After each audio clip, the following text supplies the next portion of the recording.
di farsi capire del perché di questa cosa. Io guarda, gli ho detto se smetti di piangere stanotte ti scrivo una canzone, te la dedico e domani mattina te la canto, ok?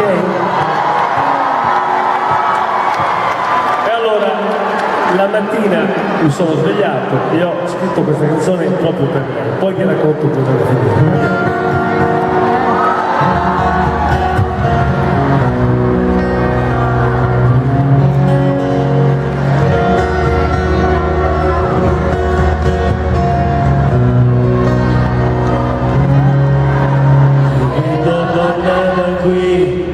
Devi parlare da me, raccontami gli occhi che dentro i miei si lasciano andare